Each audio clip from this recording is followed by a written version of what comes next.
thing. Okay, this one's not copyrighted. Very stupid. There it is.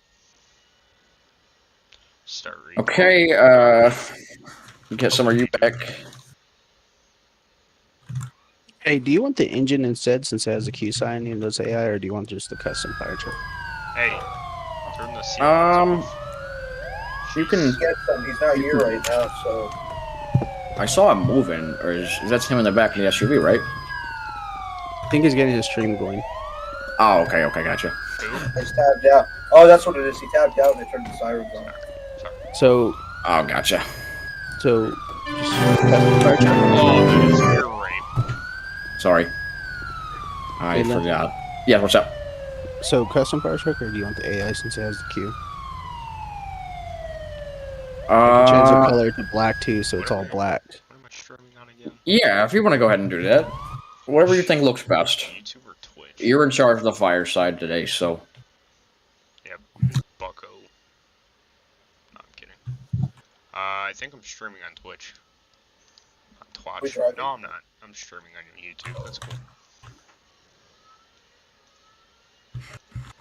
Keep driving, homie. Home slice. Oh, man.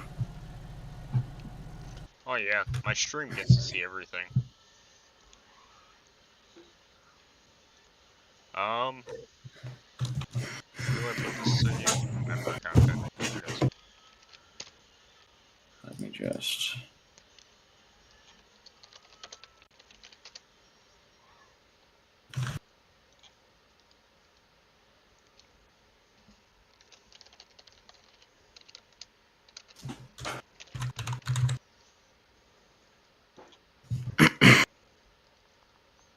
Hey, if you guys want to join the server, links in the description.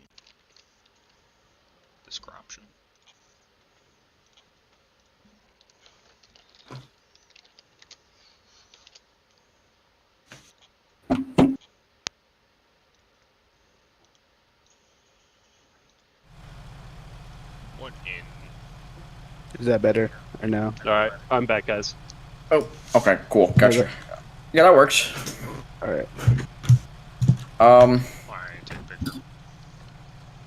just gonna go ahead and get this stuff uploaded to Drive, and we'll be able to go ahead and start. If you guys actually want to go ahead and everybody go ahead and mute for me, you guys can talk. Just make sure you're not talking over Discord.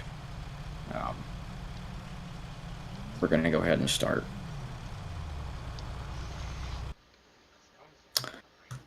All right, everybody can get in their vehicles and turn on their lights.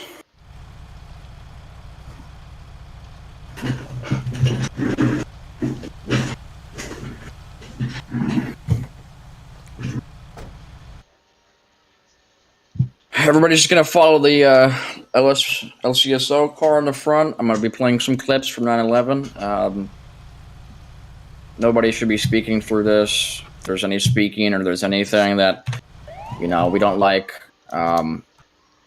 this is a serious thing, so you're just gonna be taken care of immediately. We're gonna go code 2 only, no sirens, and we're gonna be going down to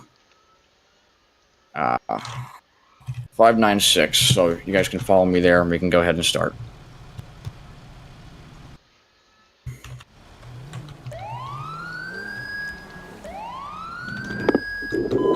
(911) operator 110. Yes, I live in Staten Island. I'm sitting out front and this plane, I'm telling you, it's so low. It's the second time it came around.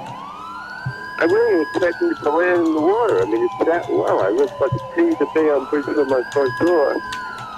And there's a fighter jet escorting it. But the second time, I have to tell you, it looks pretty low. I mean, it's banking really steeply, so I don't know what's going on with it. But I'm not one to make phone calls like this, but I was wondering if there's something wrong with it. 911 operator 131, is your emergency? I'm in Jersey City, New Jersey, and we want to know what's going on because there's like planes, look, they're going inside the buildings, everybody's outside going crazy. There's what? It looks like planes are going, like trying to go in the building, everybody's outside going crazy. What's trying to go in the building? It looks like a plane was trying to go into one of the buildings. A plane? Yeah, but they don't know if it's like it's federal practices they do in the air, but we're all outside by the Hudson, and we don't know what's going on here. There's no cops. Nobody's telling us anything.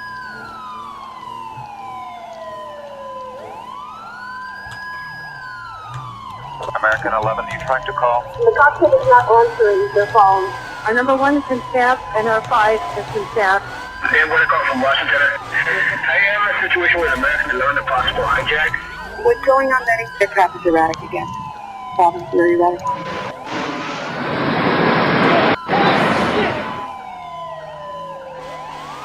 Betty, talk to me. Betty, are you there?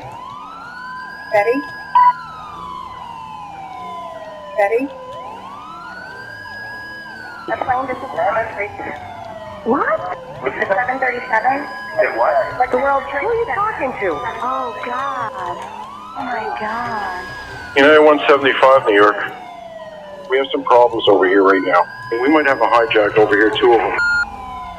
Joel, this is Ryan, lives on an airplane that's been hijacked. And things will go well.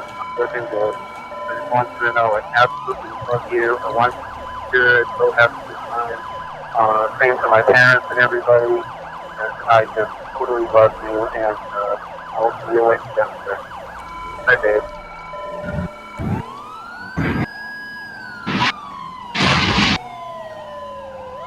What are those people gonna do? All the elevators are blocked out. Oh my God! So both towers are now. Okay, now this is Foxy. I got an aircraft 6 miles east of the White House. Crystal City, just north of Crystal City. Just to the north of your town. Yeah, stop all departures. Pentagon just got hit. Don't put in that. God damn, I can't even protect points in NCA. United 93, that traffic for you is 1 o'clock, 12 miles eastbound 370. Negative contact, we're looking United 93. United 93, Cleveland, if you hear the center right then. I got that piece of dog. Keep remaining to be on the ball.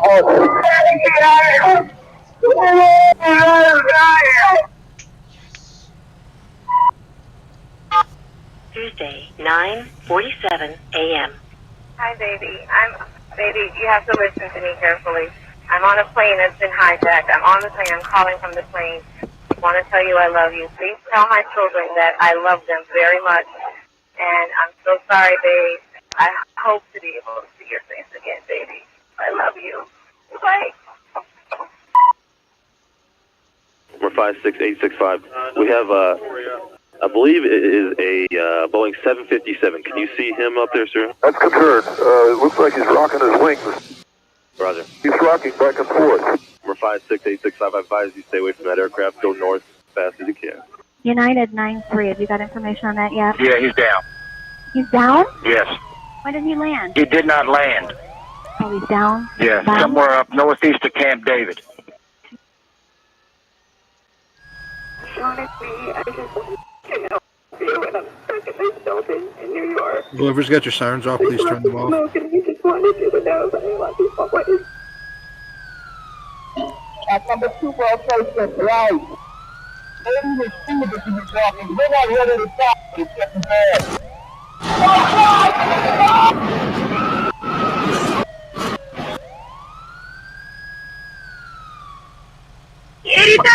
I'm gonna die, aren't I? No. Say I'm gonna die.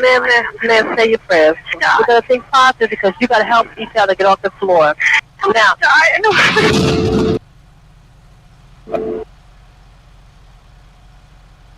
A new type of war. That's what it is.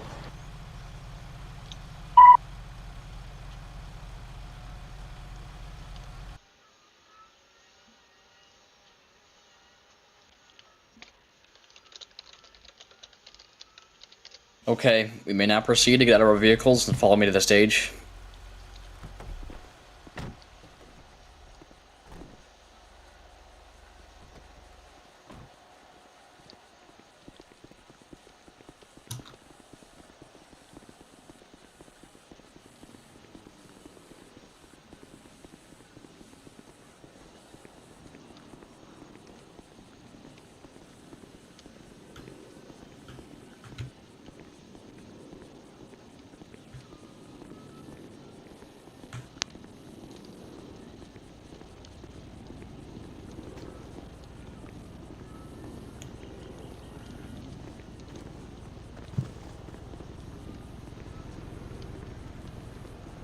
Everybody line up shoulder to shoulder facing my direction.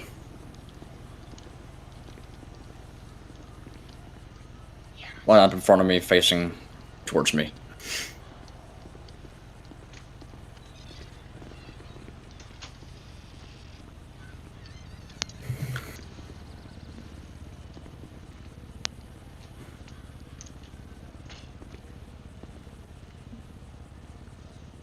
Okay, I will now play a short segment of the United States National Anthem as we hold a moment of silence here.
Okay, thank you, everybody. You guys can go ahead and put your hands down now for salute. Alrighty, welcome to the people who joined this event today.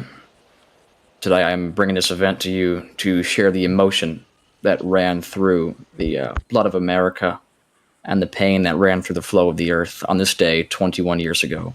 September 11th, 2001, at 8:14 a.m. EST, the first plane, American Airlines, Boeing 737, fully fueled, hit the World Trade Center in New York City, killing 92 people aboard and ensuring the death of over 1,300 people at and above the aircraft's impact zone. The aircraft itself crashed into the North Tower of the World Trade Center at 8:46 local time. Countless people in the streets of New York City witnessed the strike, but few video captured the moment. Documentary filmmaker Julius Naudet captured the only known footage that we heard earlier of the initial impact, start to finish. Before the hijacking was confirmed, news agencies began to report on the incident and speculated that the crash had been an accident. About 17 minutes after the first aircraft struck, United States Airline Flight 175 was flown into the South Tower of the World Trade Center by hijackers. The impact and subsequent fire caused the North Tower to collapse. 102 minutes after the initial crash, resulting in hundreds of additional casualties. During the recovery efforts at the World Trade Center site, days after the actual incident, workers recovered many dozens of victims from Flight 11 and Flight 175. But many body fragments could not be identified. Another plane struck the Pentagon in Washington, D.C., and the fourth plane was also flying and was rumored to hit the White House in Washington, D.C., which in turn, American citizens aboard the plane risked their own lives and crashed the plane into a field, ending the threat to American national security. As we heard from some of the clips I played earlier, there was real 911 footage from people aboard planes that were hijacked and crashed into the World Trade Center, and real 911 footage from people that spotted the planes flying over New York City. I'm going to read off names of first the victims of Flight 11, which was the first. It was the first plane to hit the World Trade Center. After this, we're going to go ahead and just have a 1-minute moment of silence for all of them.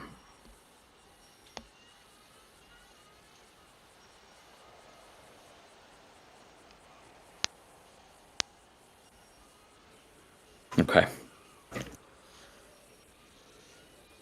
Alrighty, I'll read off the crew of Flight 11. Barbara Jean, age 38, flight attendant.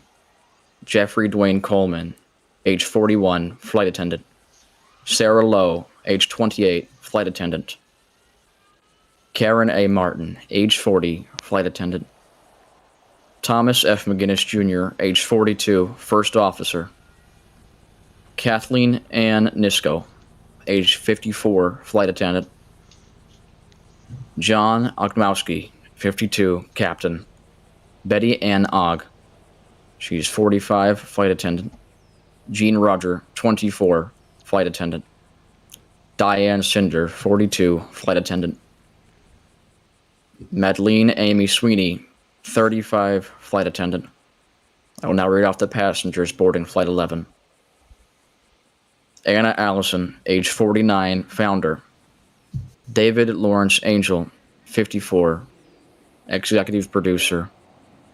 Lynn Angel, 52, librarian. Samaya Oama, 48, accountant. Mariah Arzon, 50, press specialist. Christine Barbudo, 32, buyer. Carolyn Boig, 48, filmmaker and video producer. Kelly Booms, 24, accountant. Carol Marie Bouchard, 43, emergency room secretary. Nellie Ann Heffern Casey, 32, planning manager. Jeffrey D. Combs, 42, security analyst. Tara Creamer, 30 years of age, planning manager. Thelma Cusiello, 71, homemaker. Patrick Curvin, 52, vice president. Brian P. Dale, 43, partner. David D. Magello, 22, computer service technician. Donald DiTullio, 49. Alberto Dominguez, 66, baggage handler. Peter L. Hotchman, 40, senior software engineering manager. Paige Farley Hackle, 46, spiritual counselor. Alexander Milan Filipov, 70 years of age, electrical engineer and church deacon. Carol Fleizik, 40 years of age, marketing supervisor. Paul Friedman, 45 years of age, management consultant. Carrollton Fife, 31 years of age, senior analyst. Peter Allen Gay, 54, plant manager. Linda M. George, 27 years of age, buyer. Edmund Glazer, 41 years of age, chief financial officer.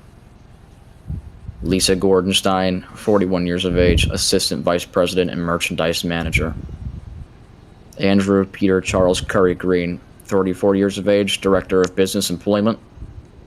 Robert J. Hayes, 38, sales engineer.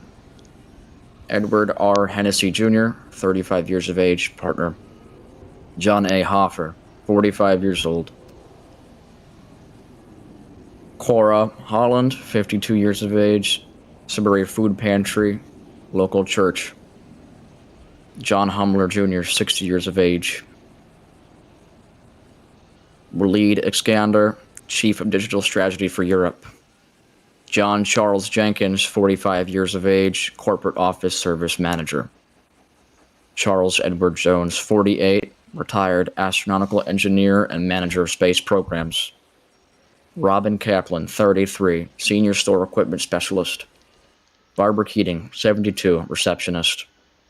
David Kovlin, 42, Senior Mechanical Engineer. Judy Lorick, 50 years of age, founder and CEO. Natalie Janice Lawson, 46 years old, product testing team leader. Daniel John Lee, 34, road crew.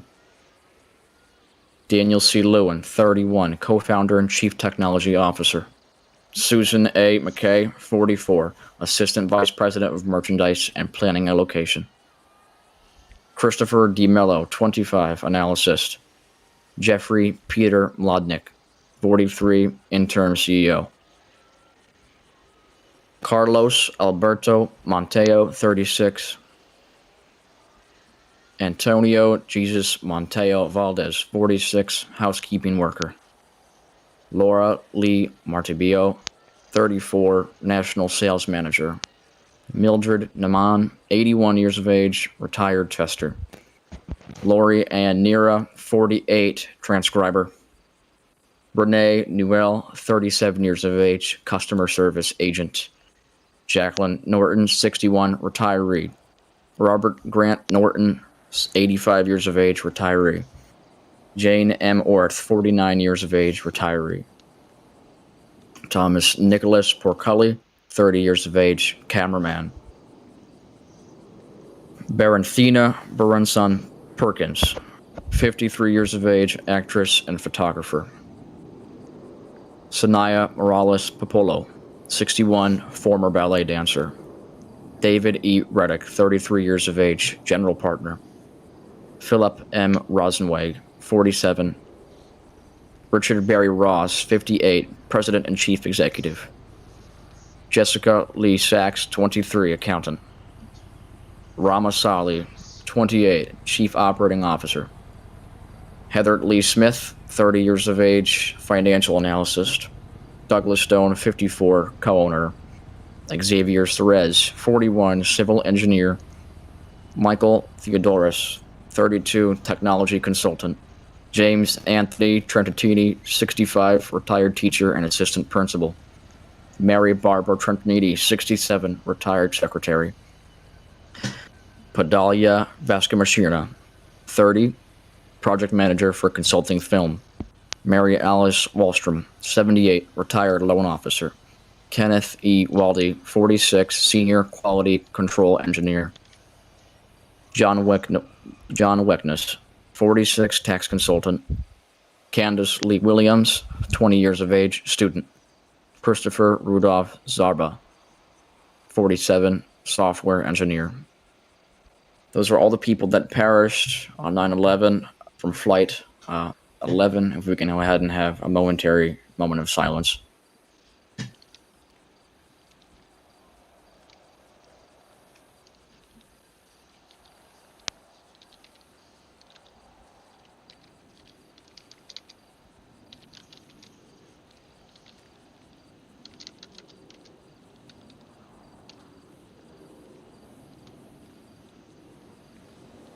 Okay, thank you. Before I continue with doing names, I'm going to first ask if anybody has any 9/11 stories they'd like to share. They don't have to be personally your own, but they could be a family member's or someone you personally know that was impacted by it. If anybody would like to share, just go ahead and raise a finger. I have speech. Okay, go for it. You want me to stay here or go up there? Which one? Oh, you want me to stay here? Did you have something to share? Yeah, you want me to stay? Oh, God, you want me to stay here or go up there? You can go ahead and say it if you're comfortable. I'm saying, do you want me to stay here or go up there? Oh, you can stay. Oh, okay. Alright, this is more of a speech. This isn't really firsthand. It's short and sweet. This ain't gonna be like 3 paragraphs. Alright, so, on this day, 9/11, 2001, 21 years ago, 246 people went to sleep in preparation for their morning flights. 2,606 people went to sleep in preparation for work. 343 firefighters went to sleep in preparation for their morning shift. 60 officers also went to sleep in preparation for their patrol. 8 medics went to sleep for their morning shift. None of these people saw past 10 a.m. on September 11th, 2001. In a single moment, your life may never be the same. As you live and enjoy the breaths you take today, tonight, make sure You go to sleep in preparation for what could happen tomorrow. Kiss the ones you love. Snuggle a little tighter. Never take your life for granted, because you don't know if the minute and the night you are living tomorrow may not be the same. Thank you to all the ones who served. Thank you to all the people that were living and working a hard life. You are remembered. We will never forget. That's all I have to say. Thank you, Jeff. Yep. Does anybody else have something they'd like to say or a story they'd like to tell?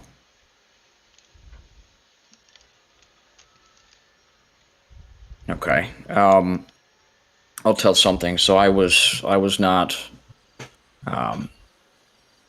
alive during the 9/11 crisis, but I heard about it. I'm from New York myself, and I know I hear a lot about it all the time. Every time this comes around, I remember when I was in 5th grade, we had 9/11, and it was actually it was during a school day. I was in 5th grade, and I sat down for story time at the carpet, but there was no story time to come. My teacher, who was born and raised in Staten Island of New York City, witnessed 9/11 attacks firsthand. There was no Magic Treehouse to be read, or, Flat Stanley to be read. It was the story of 9/11, of his experience.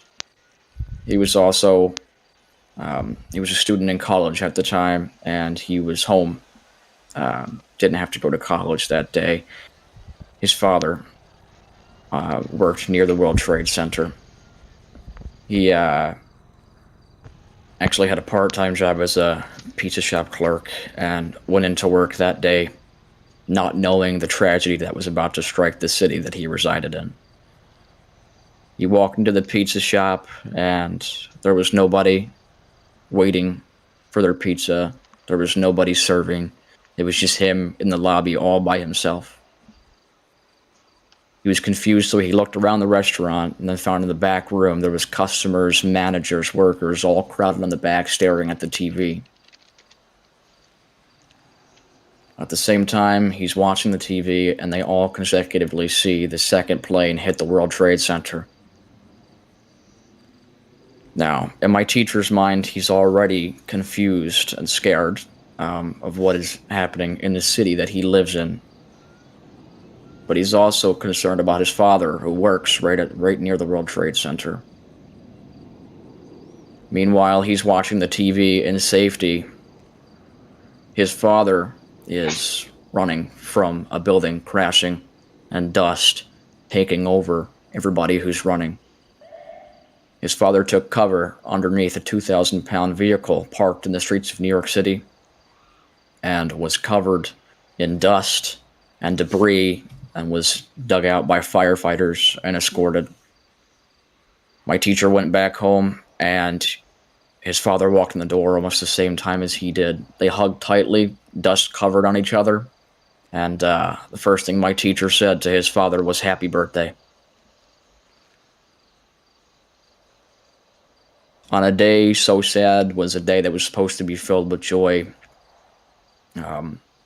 Like Jeff said, any moment can take a turn for the worst in life, and you have to be prepared for everything. Live every moment like it's your last.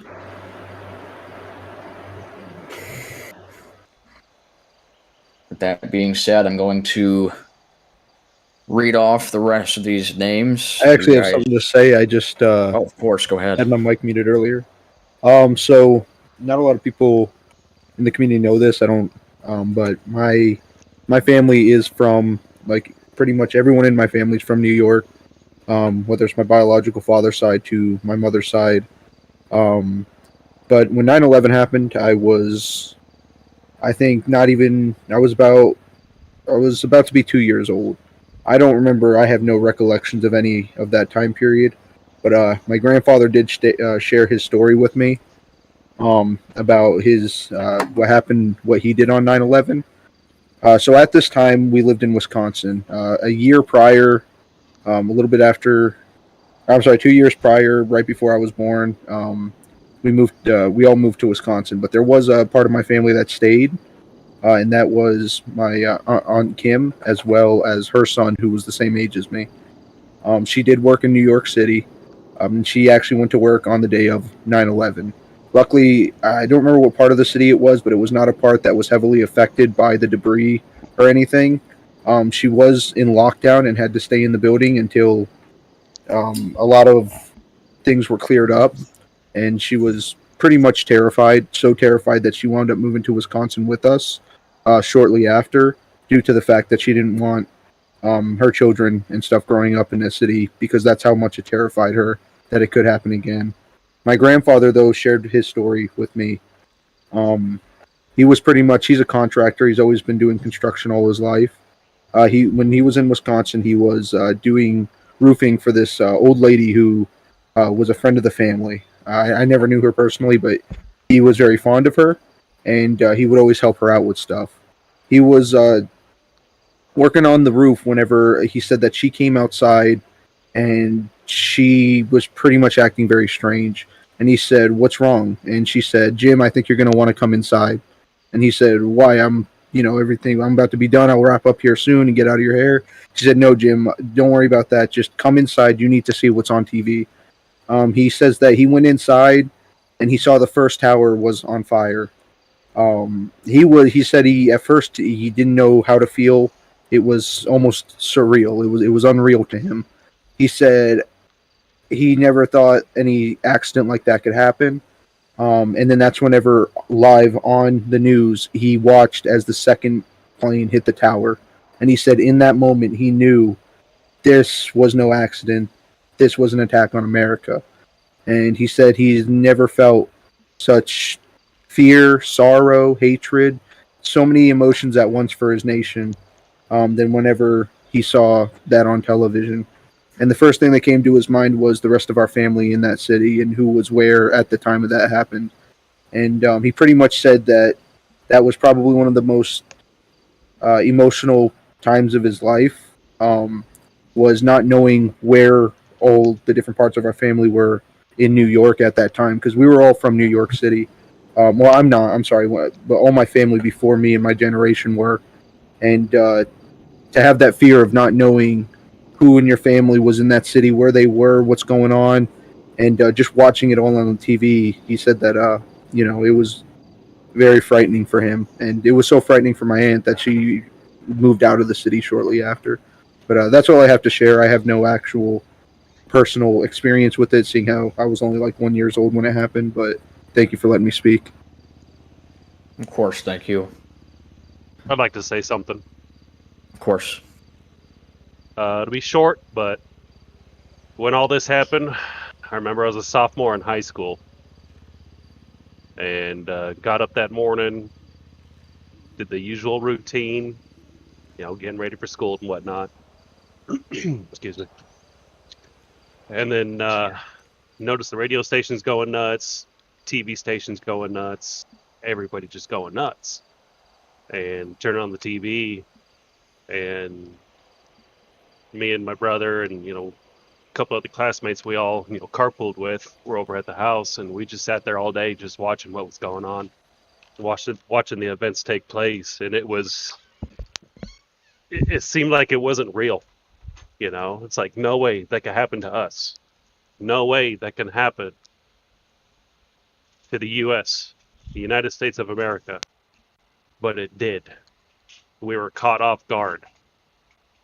But to see how many people that we loved, we hated, we didn't know, come together as a community, pick each other up, and just keep going and keep pushing. But ever since that day, 2 weeks later, me and a good friend of mine, we signed up for the military. Just because of that reason. We signed up.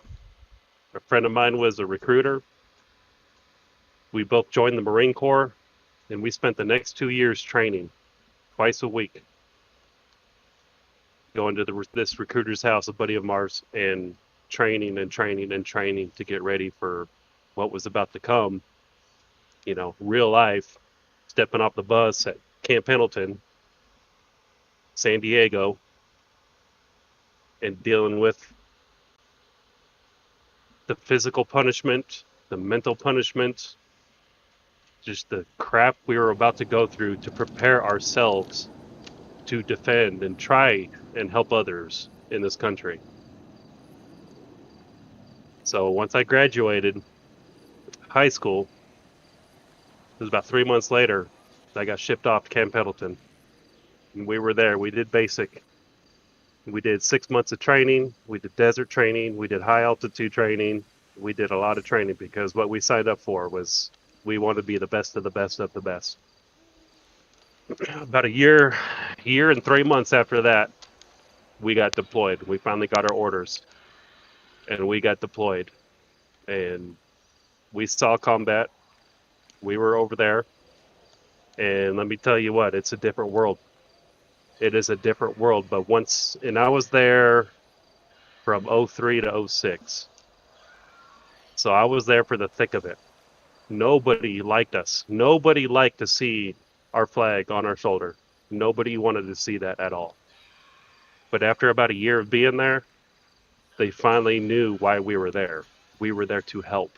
We were there to establish a government. We were there to establish them, to bring them back up from the bottom because they were too scared to do it for themselves. Yeah, I saw a lot of shit that I didn't agree with, but in the long run, it was to help them, and a lot of people don't realize that. A lot of people don't realize that. I'd go back in a heartbeat. I got injured. I got medical discharge. I had other branches of service that wanted to take me back in. I told them no because I knew what was going on and politics was involved, and it wasn't right. But I would go back because of the people over there. Not everybody is bad. There is more people there wanting to do good and help out to reestablish their government and their economy than what the media portrays. There's a lot of stuff going on behind the scenes, and everybody wants to think this and wants to think that, but they're not all bad. There's a little bit of good in everybody. So that's all I wanted to say. Thank you. Thank you, and thank you for your service. I do have one more thing. This is short and sweet. Back, I'd say 4 or 5 years ago, when I was in, 4 years ago when I was in 6th grade, you know, we always talk about 9/11 on 9/11 in school.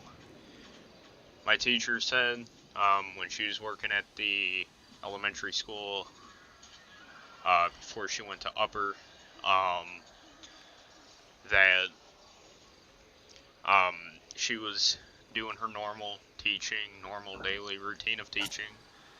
Principal comes in with TV, plugs that thing in, turns on the news, and I kid you not, she said the rest of that day it wasn't about teaching anymore. It was about what was going on in New York. I live in Illinois. We're halfway across the states, and we were still, or the teachers were still more worried about what was going on in New York than what was going on in our own state. And she said at one point she was going outside and I don't know if it was the actual one or if it was decoy, but she did see one of the presidential planes go over Illinois.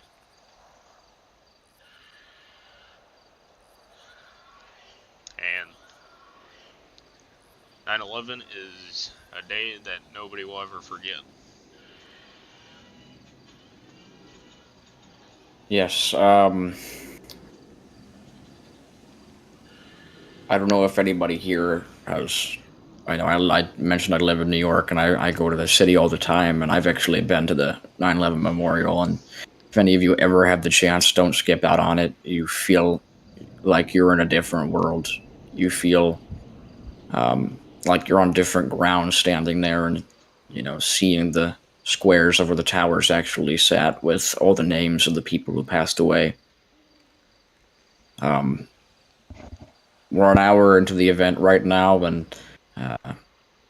There's nothing really much else for me to cover, but for the rest of the time, I'm going to sit here and read off over 300 names of law enforcement, fire, and that perished that day. And I will be, for time's sake, I will post a document with all victims, but there was over 2,000 of them, 2,644, I believe, to be exact. So just because I don't read some of their names off does not mean that there's no respect to them. There's the absolute utmost respect to them, and this event and this day is to share love with the people that perished that day, each and every one of them, and I've shared that love personally by going to the memorial, and I promise you, it almost makes you speechless, and you just have to go to see. But I'm going to start reading off law enforcement's names right now, and we're going to move on to fire, and you guys are free to leave, or, if you got to get off or something, but I will stay here by myself until I am finished reading all 300 of these names. After each section, we're going to have a moment of silence for quite a few of them. Okay. First, we have Leonardo W. Hatton, Special Agent of the Federal Bureau of Investigation. Ronald P. Bucca, a Fire Marshal of the New York City, New York FD. John G. Culligan, Sergeant of the NYPD. Michael Curtin, Sergeant NYPD. John Delara, Police Officer NYPD. Vincent G. Gons, Police Officer NYPD. Jerome M. Dominguez, Police Officer NYPD. Stephen P. Driscoll, Police Officer NYPD. Mark Ellis, Mark Ellis, NYPD. Robert Fazio, NYPD. Rodney C. Gillis, Sergeant, NYPD. Ronald Klepfer, Police Officer, NYPD. Thomas Longon, Police Officer, NYPD. James Lee, Police Officer, NYPD. Brian G. McDonald, Police Officer, NYPD. John William Perry, Police Officer, NYPD. Glenn Petit, Police Officer, NYPD. Claude Richards, Detective, NYPD. Timothy Roy, Sergeant, NYPD. Maria Smith, Police Officer, NYPD. Ramon Cerez, Police Officer, NYPD. Paul Talty, Police Officer, NYPD. Santos Valentin Jr., Police Officer, NYPD. Joseph Vincent Vajano, Detective, NYPD. Walter Weaver, Police Officer, NYPD. We're going to take a moment of silence for them.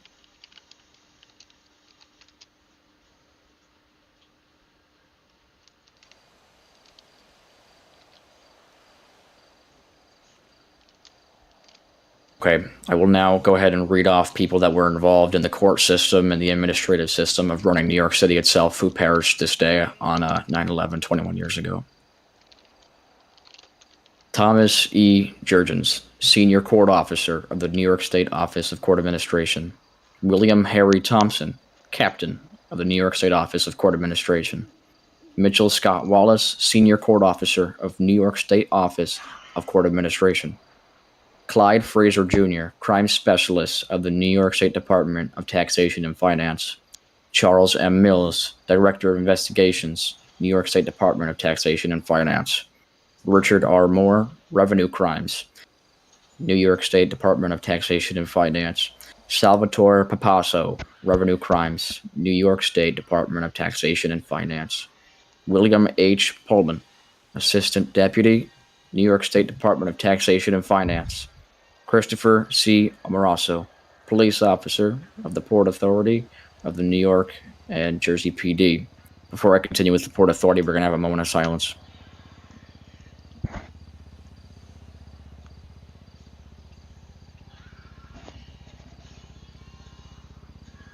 Okay, I will now finish reading out the Port Authority officers that perished this day 21 years ago. Morris Vincent Barry, police officer with the Port Authority of New York. Liam Callahan, police officer of the Port Authority of New York. Robert D. Curry Sr., lieutenant of the Port Authority of New York. Clinton Davis Sr., police officer of the Port Authority of New York. Donald A. Foreman, police officer, Port Authority of New York. Greg John Forner, police officer, Port Authority of New York. Thomas Edward Gorman, police officer, Port Authority of New York. Yohoru Ganja Houston, police officer, Port Authority of New York. George G. Howard, police officer, Port Authority of New York. Stephen Hakuzo Jr., police officer, Port Authority of New York. Anthony P. Infantante Jr., inspector, Port Authority of New York. Paul W. Jergens, police officer, Port Authority of New York. Robert M. Colfers, sergeant, Port Authority of New York. Paul Azowski, police officer, Port Authority of New York.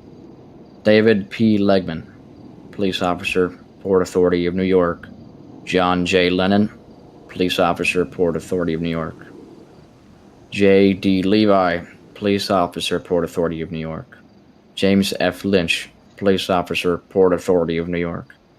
Kathy N. Mazza, captain, Port Authority of New York. Donald J. McTire, police officer, Port Authority of New York. Walter Arthur McNeil, police officer, Port Authority of New York. Fred V. Monroe, superintendent, Port Authority of New York. Joseph M. Navas, police officer, Port Authority of New York. James A. Nelson, police officer, Port Authority of New York. Alphonse J. Nedmeyer III, police officer, Port Authority of New York. James W. Parham, police officer, Port Authority of New York. Dominic Pizzulo, police officer, Port Authority of New York. Bruce A. Reynolds, police officer, Port Authority of New York. Antonio Jose Rodriguez, police officer, Port Authority of New York. Richard Rodriguez, police officer, Port Authority of New York.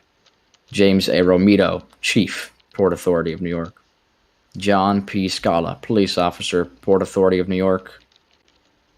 Walwyn W. Stewart, Jr., police officer, Port Authority of New York.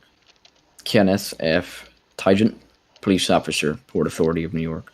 Nathaniel Webb, police officer, Port Authority of New York. Michael T. Holy, police officer, Port Authority of New York. Richard Jerry Guando, refuge manager of the U.S. Fish and Wildlife Services. And Greg James Miller, Master Special Officer of the U.S. Secret Service. We can go have a moment of silence.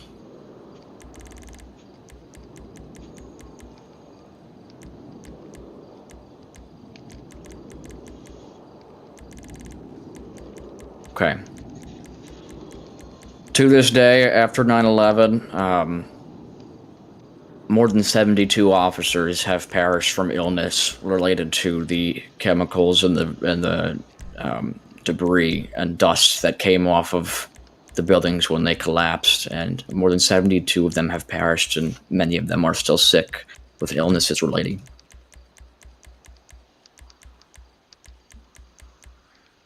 I'm now going to go ahead and pull up the firefighter list.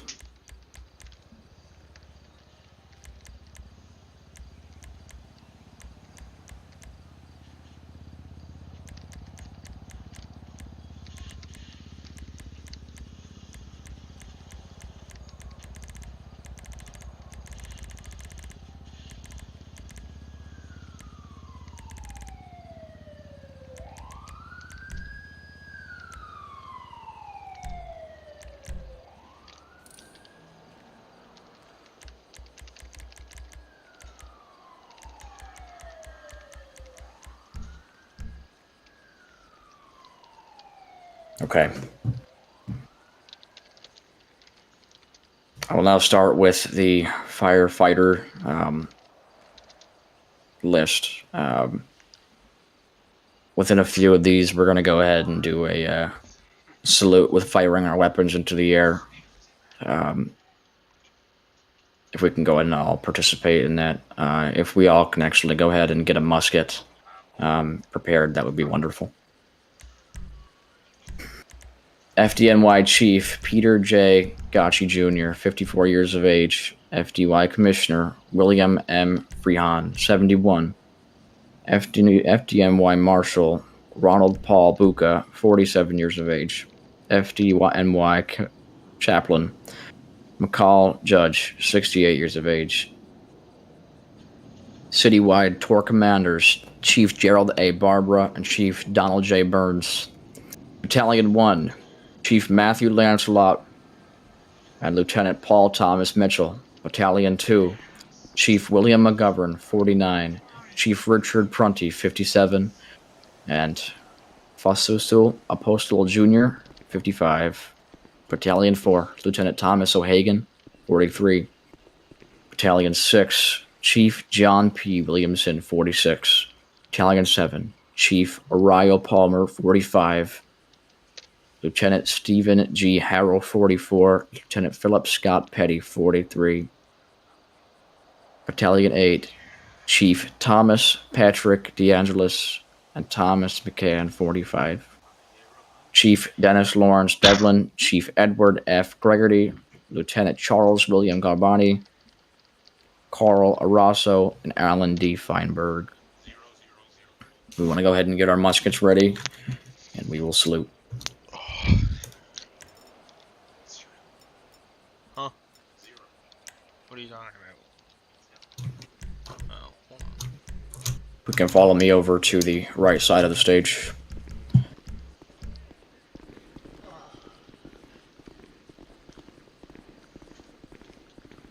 Everybody line up on my shoulder, left shoulder.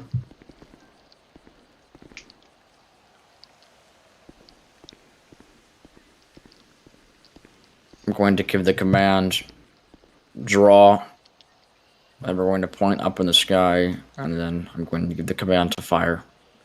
We're all going to fire consecutively. If I can have everybody line up on my left shoulder.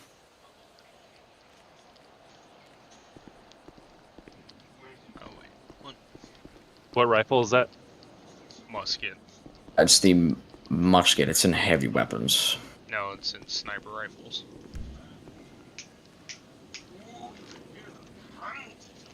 Hmm.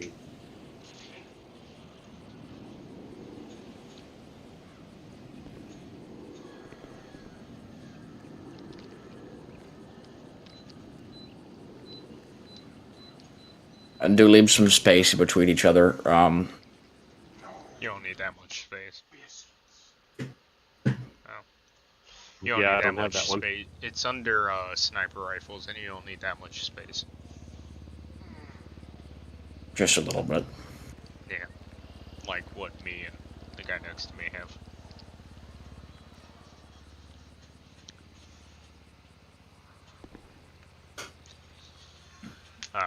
This guy over there, like,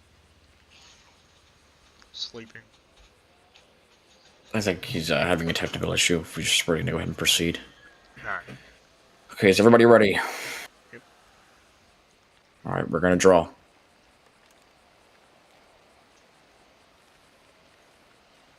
Three, two, one, fire.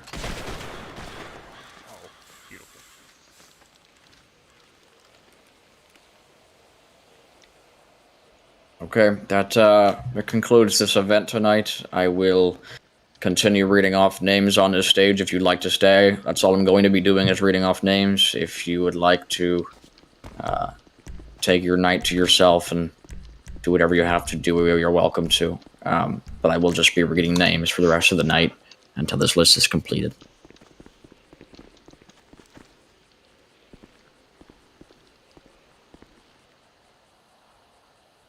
Okay, I will continue with Battalion 11, Chief John M. Polio, 51.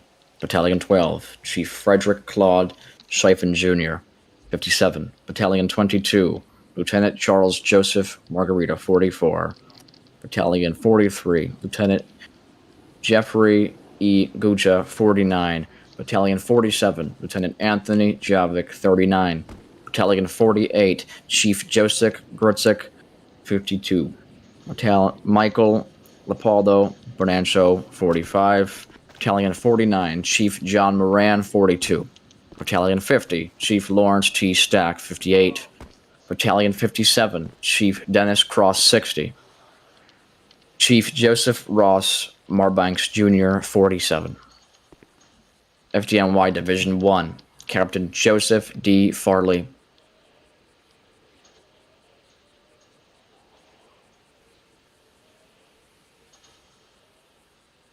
And Captain Thomas Moody, 45. Division 11, Captain Timothy M. Stackpole, 42. Division 15, Chief Thomas Theodore Haskell Jr., 37. Captain Martin J. Egan Jr., 36. Captain William O'Keefe, 48. FDNY Engine 1, Lieutenant Andrew Desperito, 43. Michael T. Weinberg, 34. Engine 4, Calixto Año Jr., 35. James C. Riches, 29. Thomas G. Scahalis, 27. Paul A. Techmeyer, 41. Engine 5, Manuel Deval Jr., 32. Engine 6, Paul Beyer, 37. Thomas Holland, 36. William R. Johnston, 31. Engine 8, Robert Parro, 35. Engine 10, Lieutenant Greg Arthur Atlas, 44. Jeffrey James Olson, 31. And Paul Pizzini, 34. Engine 21, Captain William Francis Burke Jr., 46. Engine 22, Thomas Anthony Cazzara, 29. Michael J. Alfres, 27. Vincent D. Kane, 37. Martin E. McWilliams, 35. Engine 23, Robert McPadden, 30. James Nicholas Papa George, 29. Hector Louis Tiardo Jr., 30. Mark P. Whitford, 31. Engine 26, Captain Thomas Farino, 37.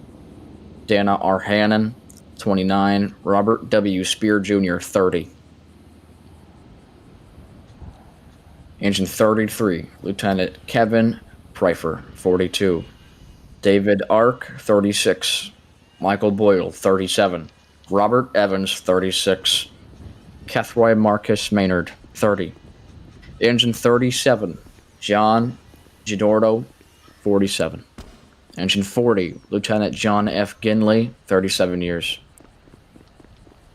Kevin Bracken, 37. Michael D. Dioria, 25. Bruce Gary, 51. Michael F. Lynch, 30. Stephen Marcato, 38. Engine 54, Paul John Gill, 34. Jose Guadalupe, 37. Leonard Bergalia, 36. Christopher Centauro, 23. Lieutenant Peter L. Fernand, 45. Robert Lane, 28. Christopher Monzulio, 27. Stephen P. Russell, 40. Engine 58, Lieutenant Robert B. Nagel, 55. Engine 74, Ruben D. Correa, 44. Engine 201, Lieutenant Paul Richard Martini, 37. Gregory Joseph Buck, 37. Christopher Pickford, 37. John Albert Shard, 34. Engine 205, Lieutenant Rob Francis Wallace, 43. Engine 207, Carl Henry Joseph, 25. Sean Edward Powell, 32. Kevin O'Reilly, 28. Engine 214, Lieutenant Carl John Begdian, 35.